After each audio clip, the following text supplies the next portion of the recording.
جب بیٹی سسرال میں ہر وقت پریشانی یا مشکل کا شکار رہے تو یہ کلمات اس کو پڑھنے کا کہو۔ اگر بیٹی سسرال میں پریشانی، ذہنی دباؤ یا ناچاکی کا شکار ہو تو سب سے پہلے اسے صبر، حکمت اور اچھے اخلاق کے ساتھ معاملات سنبھالنے کی تلقین کریں۔ ساتھ ہی اسے یہ یقین دلائیں کہ اللہ تعالیٰ ہر حال میں اپنے بندے کے ساتھ ہے۔ دعا اور ذکر دل کو مضبوط بناتے ہیں اور حالات میں بہتری کا سبب بنتے ہیں۔ وہ روزانہ یہ کلمات باقاعدگی سے پڑھے۔ 1. کثرت استغفار، کم از کم 100 مرتبہ۔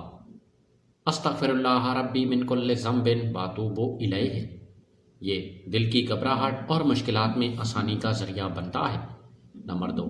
یہ دعا 7 مرتبہ، حسبنا اللہ و نعم الوکیل، یہ کلمہ مشکل حالات میں اللہ پر بھروسہ مضبوط کرتا ہے۔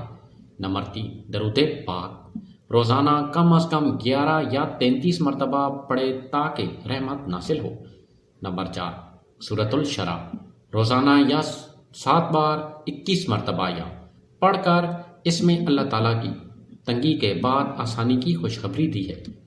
نمبر 5. سورۃ البقرہ کی آیت الکرسی صبح و شام 1 مرتبہ پڑھنا حفاظت اور سکون کے لیے مفید ہے۔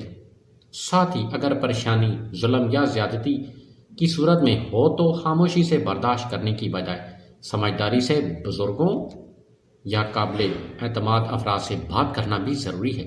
اللہ تعالیٰ آپ کی بیٹی کو سکون، عزت اور آسانی عطا فرمائے۔ آمین۔